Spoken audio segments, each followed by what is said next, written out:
Michelle Stewart, and welcome to my classroom here at the Gaelic College of Celtic Arts and Crafts in Cape Breton, Nova Scotia.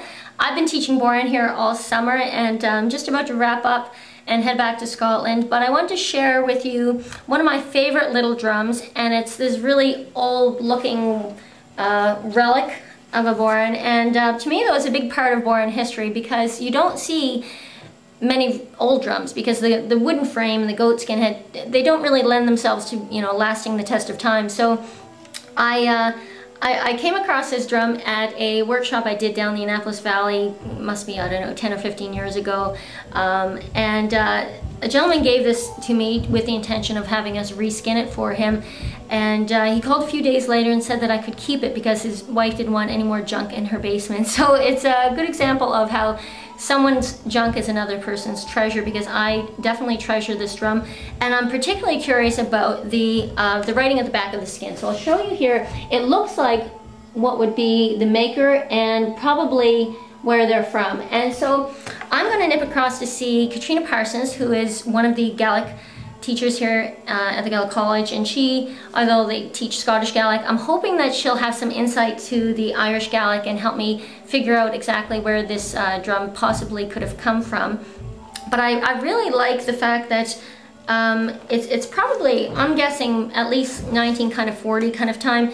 There's a picture in a Michael Sullivan book of a young boy playing a drum, and it has a similar kind of wiry cross piece and very rustic looking frame, and that picture says about 1946. So I'm assuming a lot, but hopefully when I get back to the UK I'll do a bit more research on the maker once I find out where they're from. But now I'm on the hunt to go find out some more information.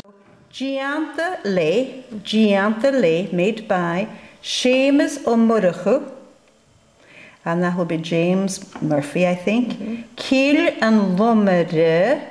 Lomere in Scottish Gaelic would be the one who mows the grass or the one who cuts your beard. So Kiel is like the English word cell. It's usually a church. Okay. So I'm not quite sure what that would be in, you know, what the place name would be in English, but it's Kiel and Lomere.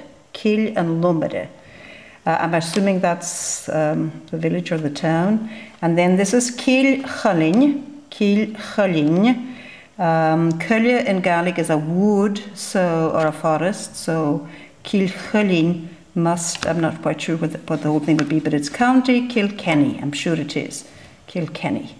Good, thank you. Okay, isn't that nice that he signed it? I'm back in the UK now, and I've brought the drum with me, and I am so desperate to find out more about it that I did a quick Google search. I couldn't really find anything, but I actually have a book called The Traditional Musical Instrument Makers from Ireland. I even have 2 copies of this book floating around somewhere between my mom's basement in Canada and my house here, and I can't find it right now. It's driving me a bit crazy, but I'm pretty sure I had a look in it years ago and I couldn't really find much on this maker. But anyway, I'm just going to put it out there because I know that someone watching this is going to know who this maker is and where they're from in the kind of fill in the blanks that Katrina and I couldn't quite figure out between the name of the maker and County Kilkenny. So I'm just going to pop this video up, and hopefully someone that knows more information will kindly leave some messages down below, and any of you that just want to be part of the conversation, feel free to make a comment as well, and we can find out where this drum